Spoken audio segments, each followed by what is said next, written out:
There's a kind of power that doesn't shout, doesn't demand, and doesn't even appear like power at all. It doesn't come from titles or authority. It comes from silence, from subtle nudges, from invisible hands shaping the world around you. Most people believe their thoughts are their own. They're not.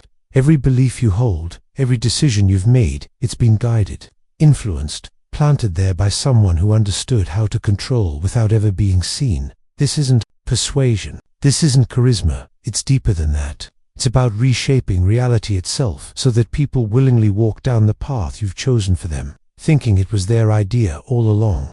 This is dark influence, the silent weapon used by those who never asked for power, because by the time you notice they already have it. Niccolo Machiavelli understood this centuries ago. He saw what most never do. Force creates enemies, but influence creates obedience without resistance. True control doesn't scream, it whispers. It doesn't fight for attention, it hides behind the throne, pulling the strings. If you want to be feared, control decisions. If you want respect, control perception. But if you want to be truly untouchable, control reality itself. This isn't motivation, it's strategy.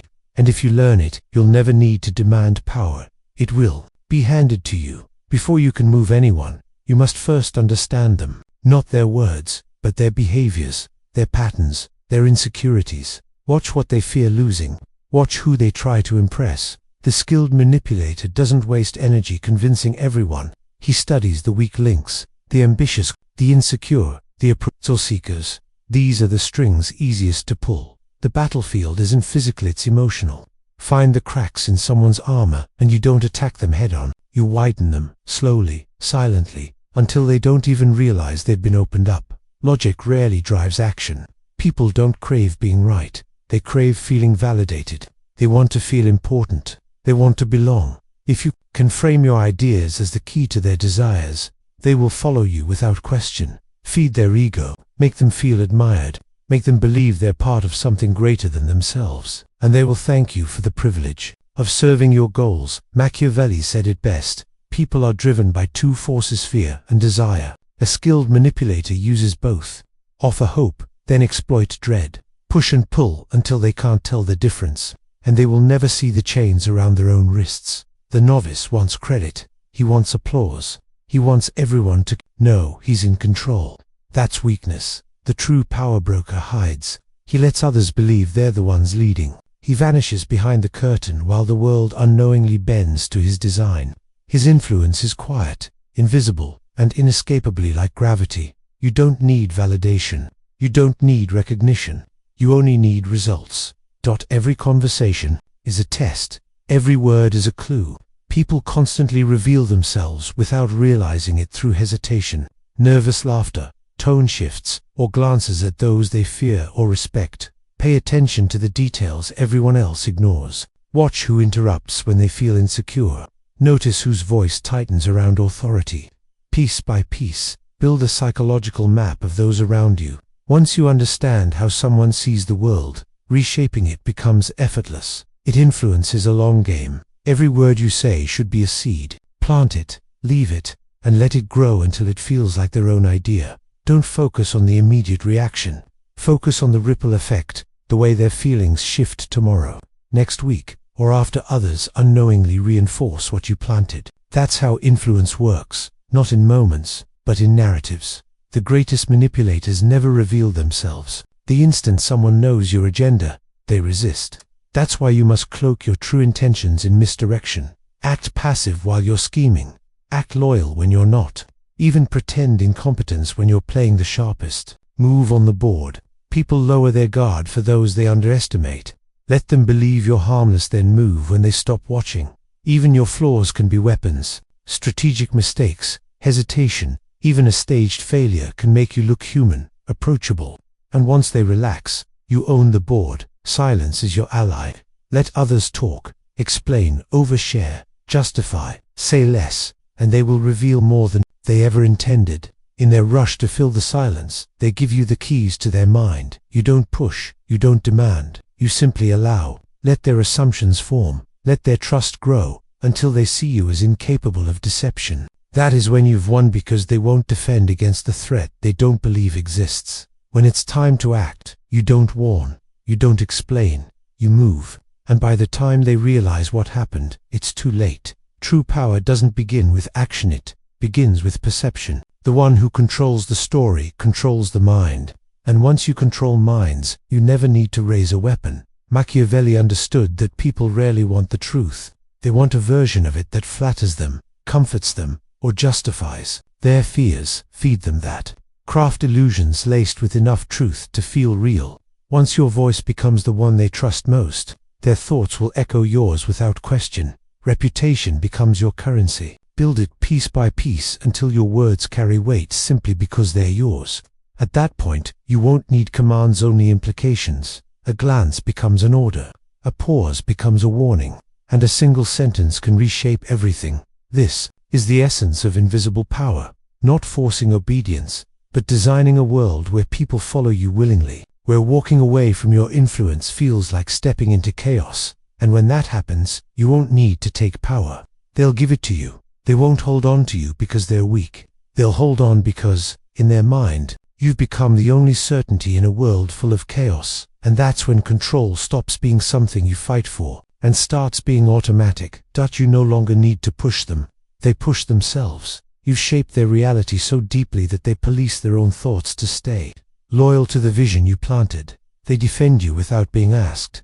They silence your critics for you. They excuse your flaws, protect your secrets, and fight your battles. At that point, you are no longer just a person in their eyes. You're an idea they can't imagine living without. And that is the highest form of influence. Not convincing people, not persuading them, but commanding belief systems, so powerful that they move without you lifting a finger.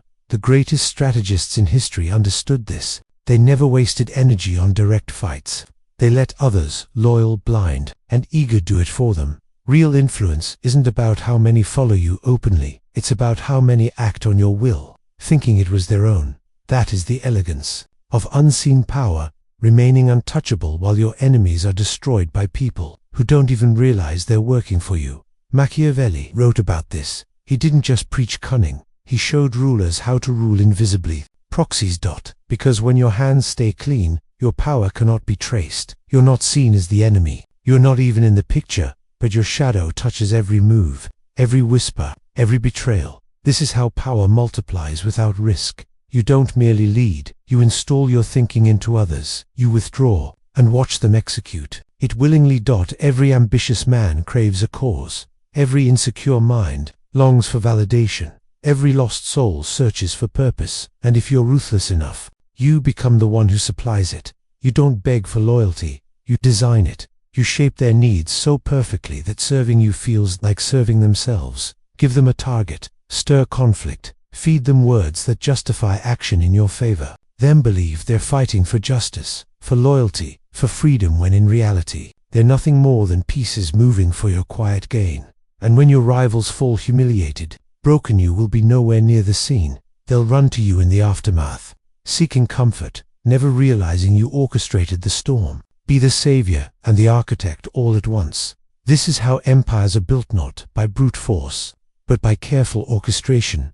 Most people crave direction, but despise the thought of being controlled. So you never show it. You flatter them. You make them feel chosen. You present choices carefully framed where every option leads back to you. They believe they're independent. They believe they're rebels. They believe they're heroes. But you know the truth. They're weapons, and weapons never question the hand that wields them. Even enemies can be turned into tools. Those who hate you often spread your name louder than your allies ever could. Let them talk. Their outrage is free publicity.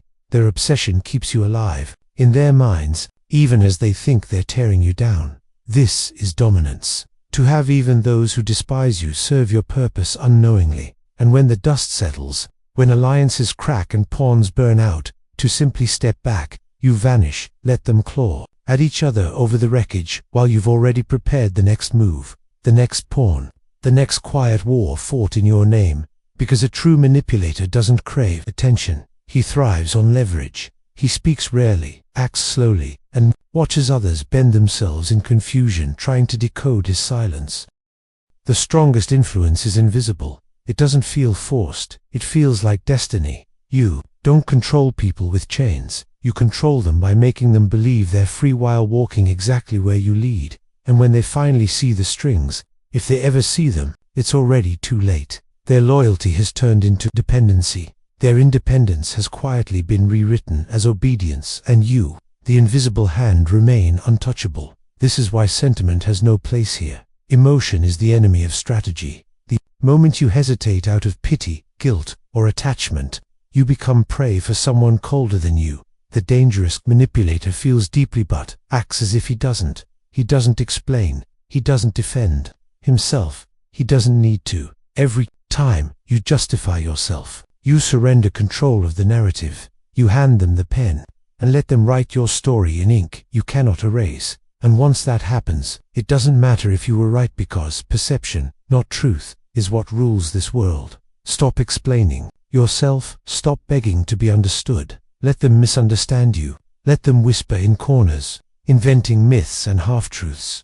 Because the longer you stay silent, the louder their imagination becomes. And in that silence, you become something far greater than a person. You become an idea. Let them fear what they don't comprehend, because fear is born from uncertainty, and uncertainty is the most dangerous weapon you can wield. The discipline of clarity. Clarity doesn't come from talking. It doesn't come from shouting louder than your enemies, or from trying to convince people who were never on your side to begin with. Clarity comes from discipline. Discipline to hold your tongue when others would spill secrets. Discipline to keep your expression still when every nerve in your body wants to react. Discipline to choose your moves, not out of anger or impulse, but out of cold, calculated precision. You must kill the need to please. You must bury the desire to be liked, because the hunger to be liked is how they control you. It's how they pull you from your throne, drag you down into the dirt, and keep you fighting battles that don't matter. You are not here to win hearts. You are here to shape outcomes. That is the difference between leaders and the lead, between kings and pawns. The ruthless art of removal. If you want control, you must learn the art of subtraction. Not everything can stay. Not everyone is meant to follow you into the future. That means making cuts, removing liabilities before they become threats. It means burning bridges when they hold you back, without hesitation, without regret. Most people delay these choices. They tell themselves they'll handle it later. That time will fix what they're too afraid to confront. But here's the truth. In this game, delaying the inevitable is the fastest way to lose. You must be willing to act with finality. 2. Close doors and never look back. Because power is not built on half-dash decisions. It is built on the clean cut of certainty, the weapon of silence. Your silence must become unsettling. It should haunt rooms you no longer occupy. It should force people to second-guess themselves, to wonder what you know that they don't. And when you do appear, it should feel final. Like judgment itself has entered the room, not because you shouted, but because your very presence carries the weight of inevitability. This is how legends are made. Not by noise, not by rage, but by restraint. Most people can't handle restraint. They lash out, they panic, they argue, they are dragged around by their emotions like dogs on leashes, desperate to bark louder than the next. You will not be like them, because once you sever that leash, once you free yourself from the chains of reaction, you become untouchable. The long game of kings. Now, you can play the long game. Now, you can sacrifice pieces without hesitation, because you understand something they don't. It's not about this move. It's about the move after. You stop chasing approval. You stop explaining. And suddenly, you realize the battlefield has shifted. Now, you are no longer one of the pieces being moved. Now, you are the one moving them. This is how kings rise from the shadows. Not by kindness. Not by popularity. But by precision. The unseen architect. Influence isn't about being seen. It's about becoming the unseen architect, the one whose presence is felt even when absent, the one whose voice echoes in their mind, guiding decisions they believe are their own. Plant ideas without fingerprints. Move armies without stepping onto the field. Bend perception until reality itself feels like your design. This is the highest form of control. When they finally realize what you've done, if they ever do, it's already too late. Asterisk. By then, your influence won't just be over them. It will be inside them. Power beyond announcement. This is power in its purest form. You don't demand it. You don't announce it. You don't beg for it. You become it. It radiates from you in silence, like gravity bending everything around it. Once you reach this level, you don't manipulate anymore. You don't need to, because the world has already bent itself to your will. Your influence has become culture. Your control has become law. People enforce your will without even realizing it, because they've stopped seeing it as yours. It's simply how things are now. The Machiavellian truth. This is what Machiavelli understood centuries ago. Victory isn't about being right. It's not about proving yourself in some moral debate. Victory belongs to the one who defines what right even means. History isn't written by the most honest. It's written by the most disciplined, by those who stop defending themselves and start shaping the very ground the war is fought on. If this message stirs something cold in you, if it wakes a part of you that refuses to be ordinary, then understand this: you were never meant to follow. You were meant to rule, not loudly, not in the open, but from the shadows, from the silence, where the real power lives. The path forward, so speak less, watch more. Let others expose themselves with their words, while you build in quiet. Move pieces, leave no trace. Strike only when the outcome is certain, and retreat into silence before the echo fades. And when they finally noticed, when they realize just how much of their world now answers to you, it will already be too late, because power does not knock. It does not ask for permission. It does not wait to be invited in. Power simply arrives, and when it does, there's no mistaking it. Subscribe, not because I asked, not because you feel pressured, but because deep down, you know power. When you see it, this isn't a lesson, it's a summons. The game doesn't end here. This is only the beginning.